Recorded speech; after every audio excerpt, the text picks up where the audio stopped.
First and foremost, I want to thank my patrons Geezer Winbag, Jake Brabick, Carlos DeLuca, Fatlander, and Ped Dispenser for your continuous support. It really does mean the world to me. Now, you're probably thinking, a Todd God video about a transit system outside of the Bay Area. What the hell? Wasn't your last video about a train in the North Bay? Yeah, it was, and I finally touched grass for once, this time in Western Pennsylvania. You see, one of my best friends invited me out to Pittsburgh to hang out, drink some Yinglings, some icy light, and teach me the local vernacular. Yins are in for a treat this video, as this California kid who has never even touched the eastern seaboard is heading to the East Coast.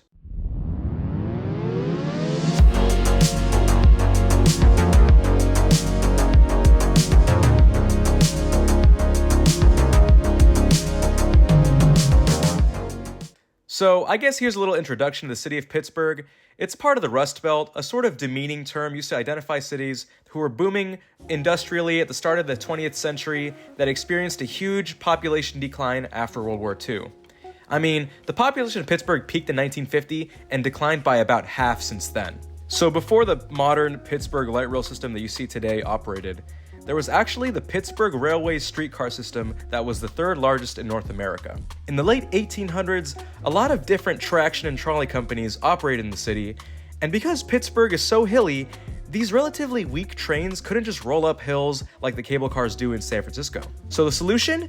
You bore a bunch of tunnels through mountains to get from the surrounding communities into downtown, and then build bridges across the Monongahela, Ohio, and the Allegheny rivers so that commuters can access downtown.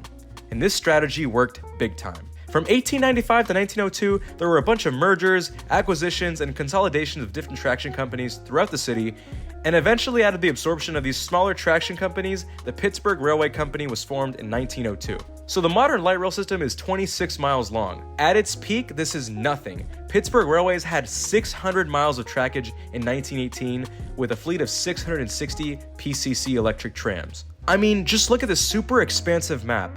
You had lines going to the North Shore, even past the current terminus station, out to Squirrel Hill, down to Mount Lebanon, and downtown had a dizzying series of streetcar stops, each correlating with a different line and direction of transport. This truly was a system that peaked way too early, and it's not nearly the same system as it is now. In a story as old as time and as predictable as a movie, lines started to get abandoned in the late 50s because of nasty buses. For example, near the city of Duquesne, highway improvements were the excuse to shut the trolleys down in 1958 and replace them with buses. Furthermore, the abandonment of the West End lines was accelerated by the construction of the Fort Pitt Bridge, and the Pittsburgh Railway Company was paid $300,000 to shut down tracks.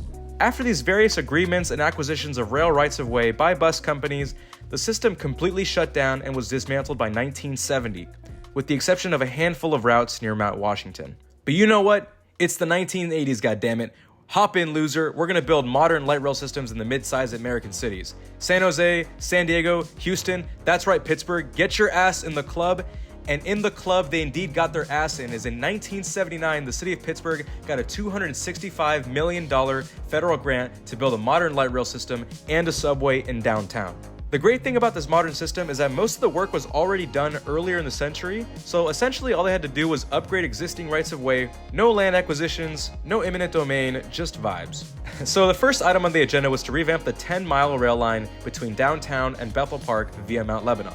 This is the segment between South Hills Village and Castle Shannon, and this opened up in 1984. The second thing to do was to revamp a century-old tunnel downtown and expand it using a cut-and-cover method to build subway stations downtown.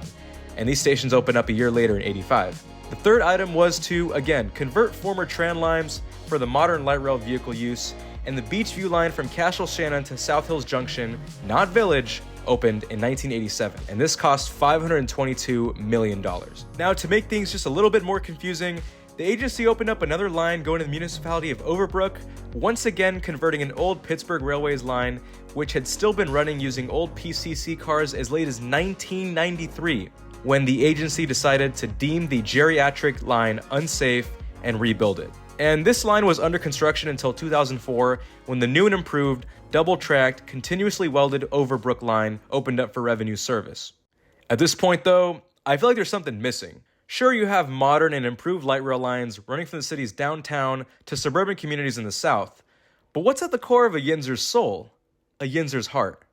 Stiller's football. Noticing that Steelers fans will have to take a congested bus or have to park in a congested parking lot of a sold-out stadium, PRT, starting in the late 90s, planned a northward extension from the Gateway Station into the North Shore.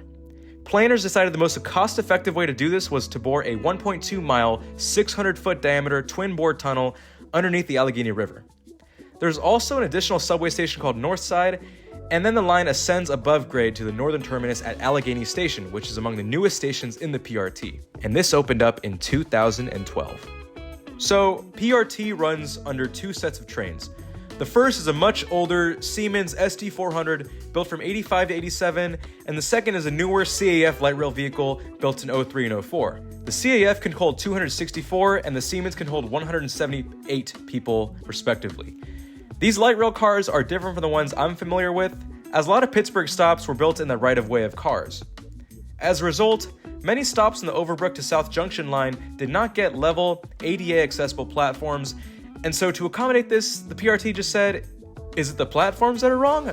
No, it's the train, and they just ordered special cars with two different types of doors, one with stairs from the on-street stations, and one regular level boarding door.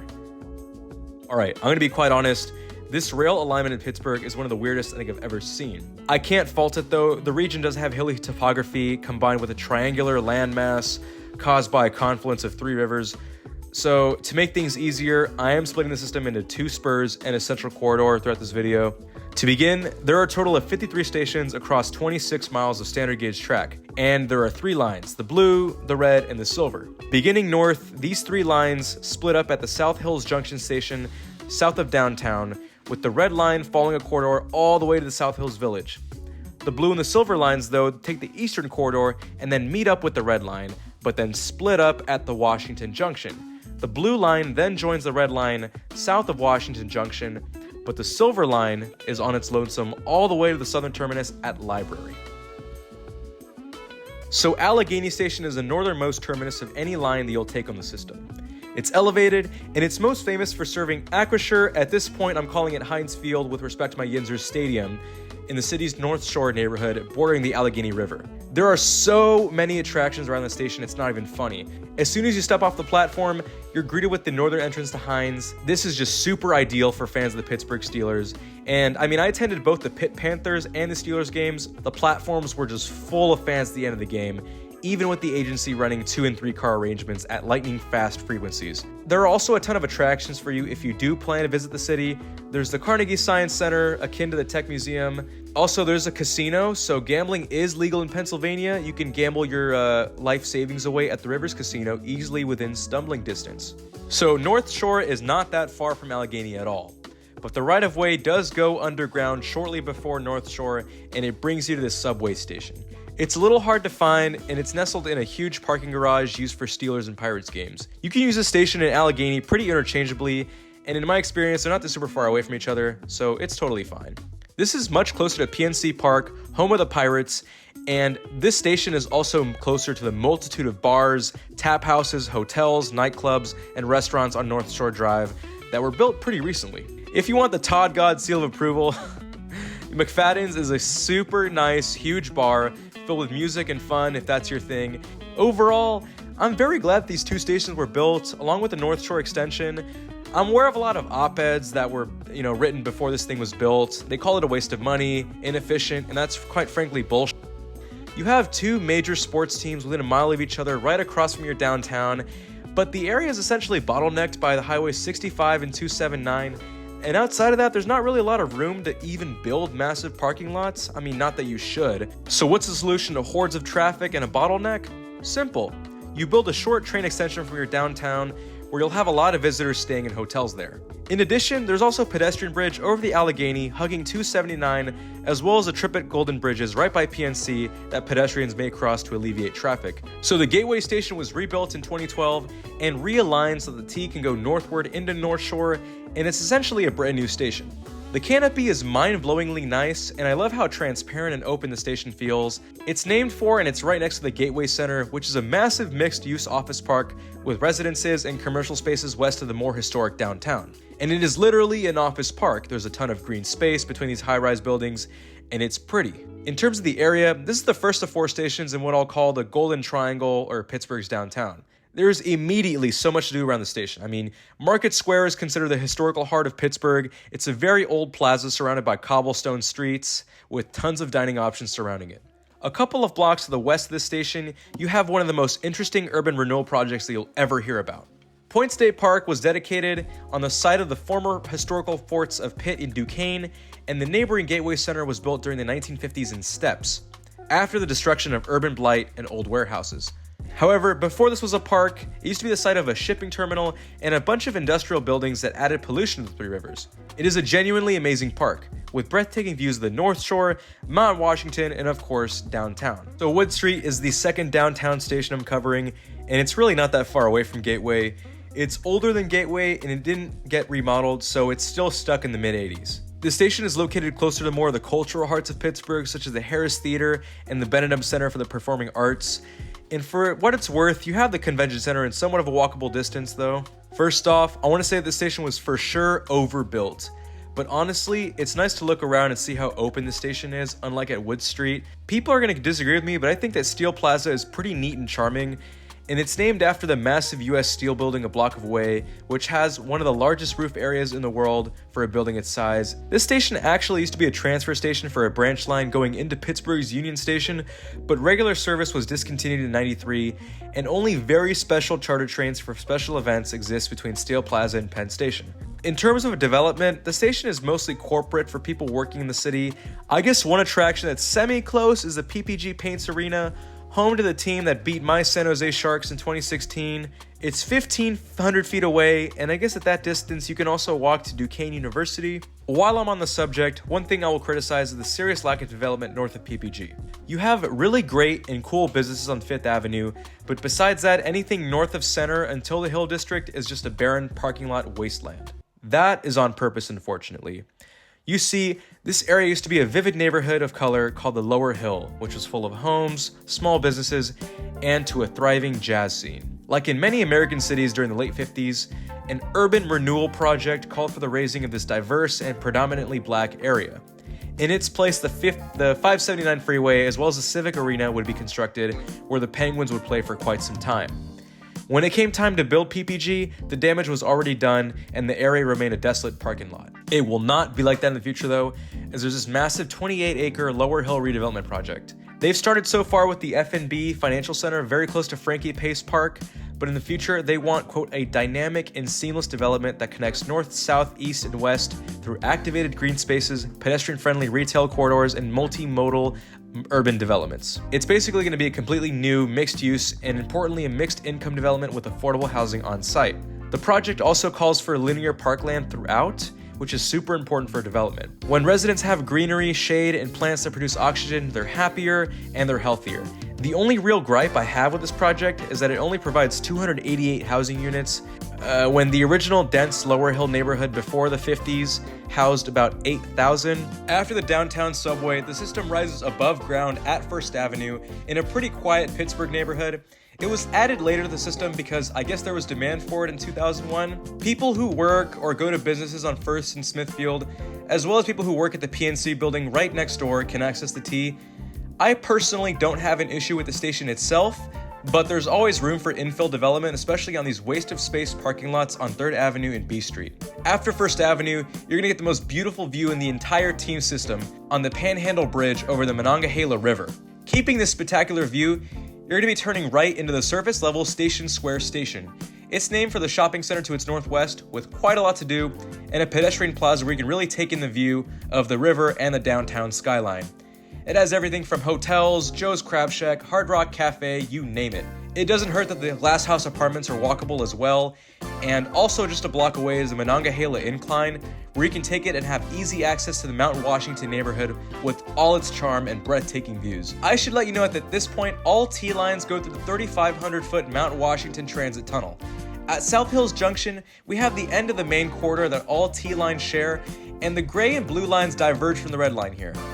The area is pretty low density, but this station is important as a junction, so I of course understand its use. However, again, there's a massive South Hills Junction redevelopment plan, which is quite amazing. There's also a lot of busy intersections here, and they're not signaled properly and lack sufficient pedestrian amenities like crosswalks and proper signage, letting riders know where the station even is. So the redevelopment project aims to fix all these issues and provide LED lighting for the purpose of rider safety. TOD-wise, the plan identifies 3 sites that PRT already owns that could very well be future TOD.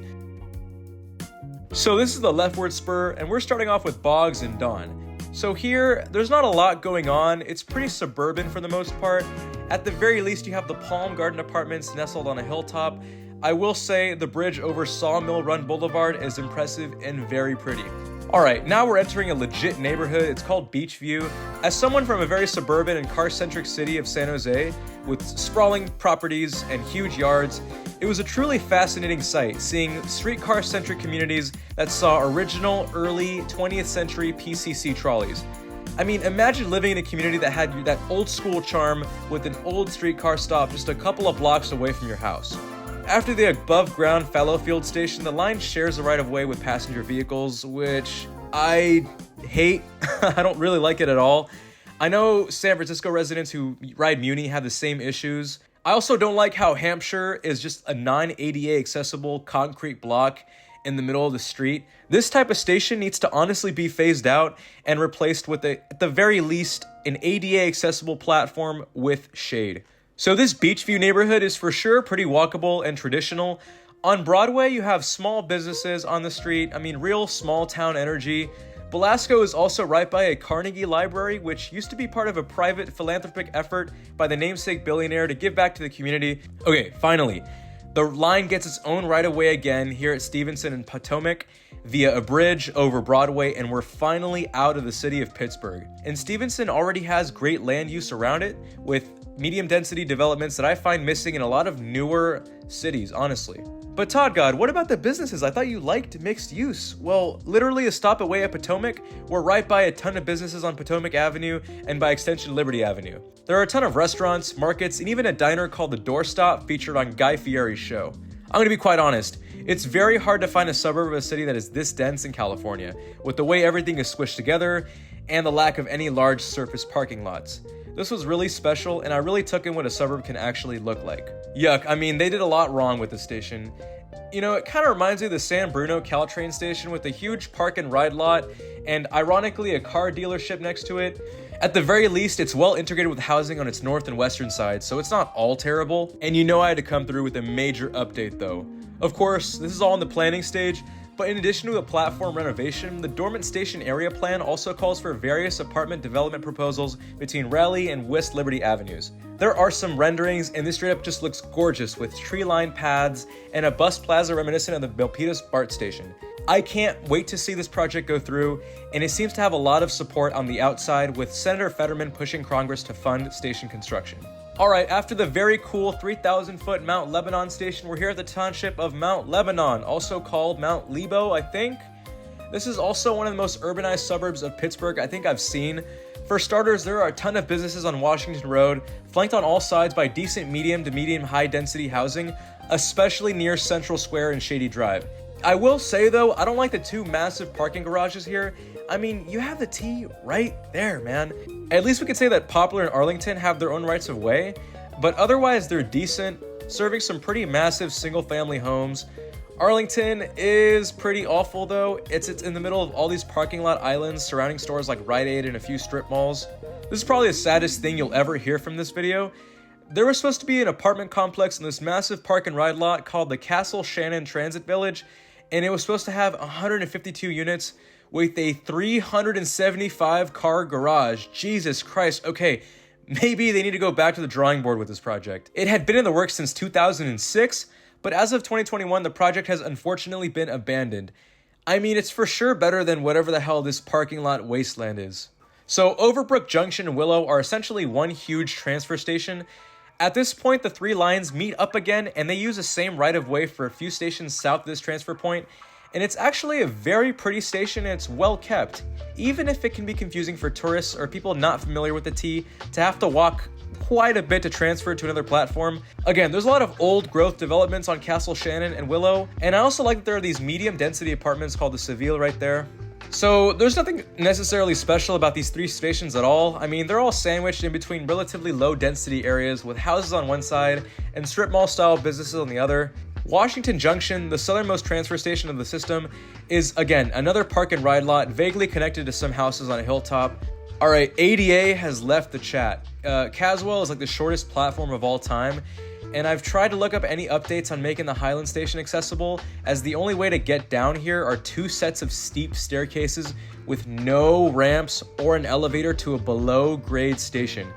It's pretty bogus that we're going to have accessibility issues over 30 years after ADA was signed. Bethel Avenue is by another community and it has a cool baseball field.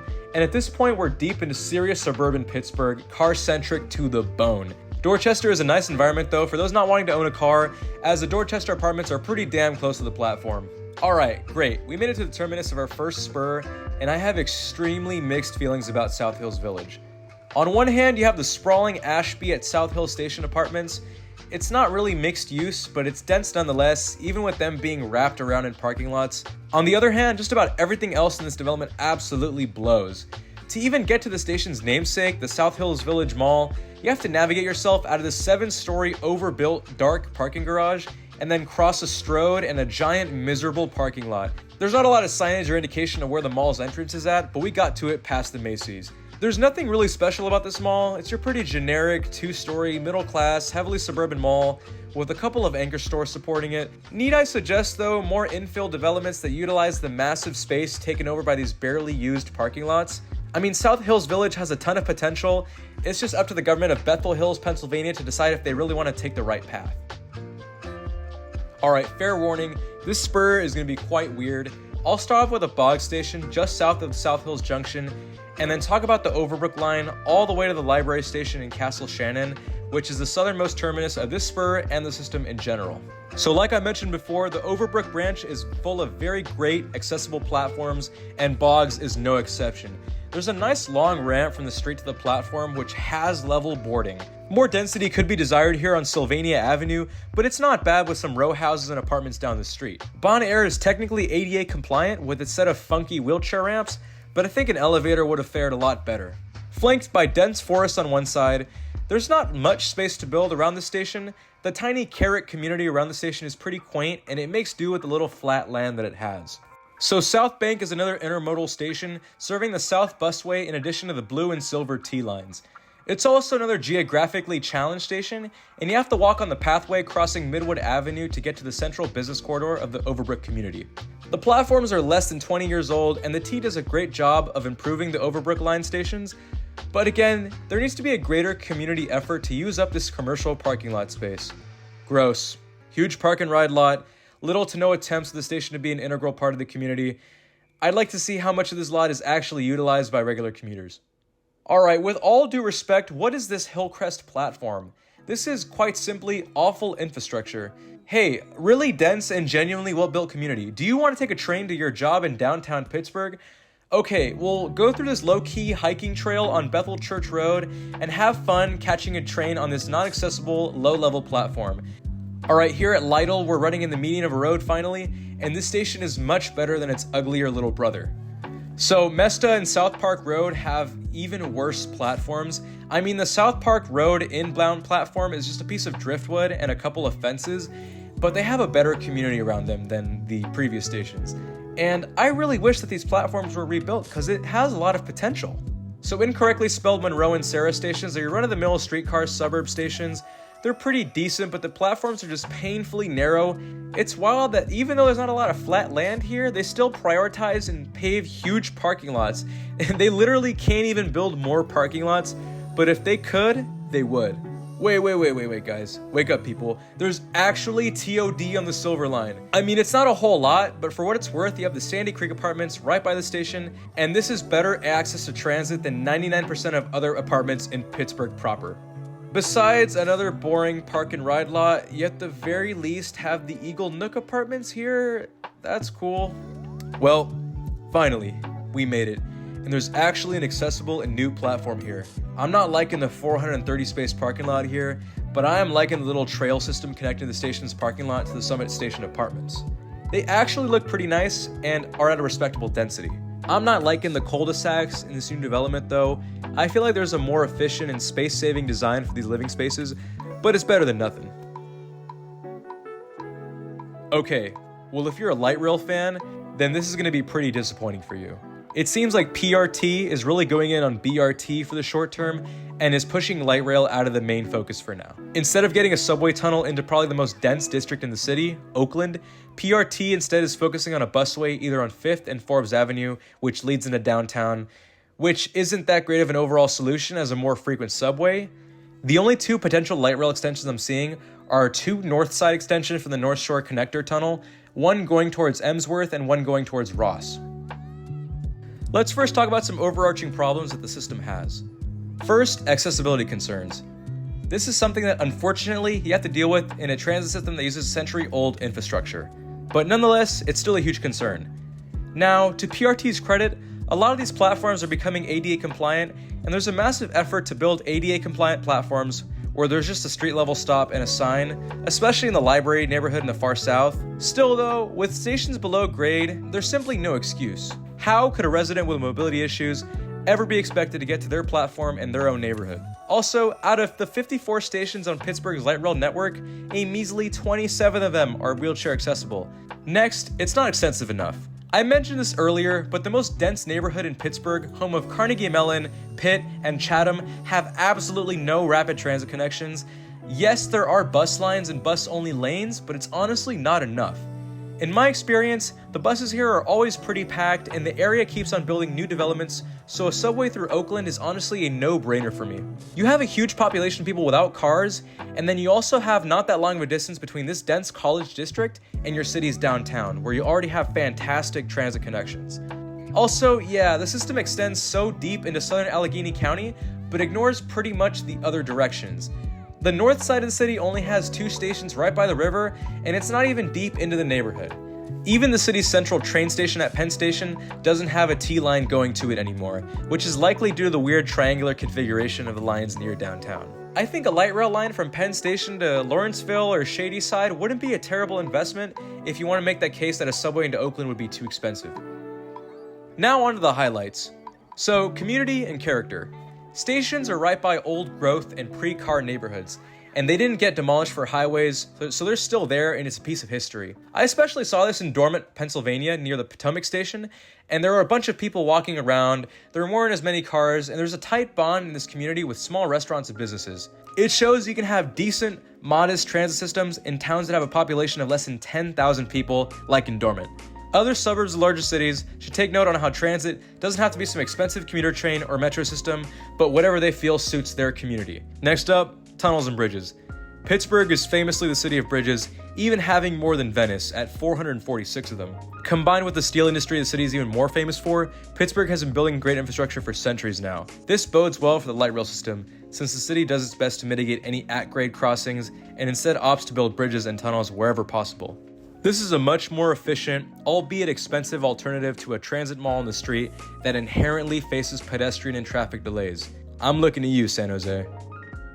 Safe to say that Pittsburgh was an excellent choice for a first East Coast city to visit. The cityscape was fantastic, and it was unlike any American city I had ever visited. It's hard to compare the T to any other light rail system, since it's a mix of older streetcar rights-of-way and newer infrastructure built for a modern light rail system.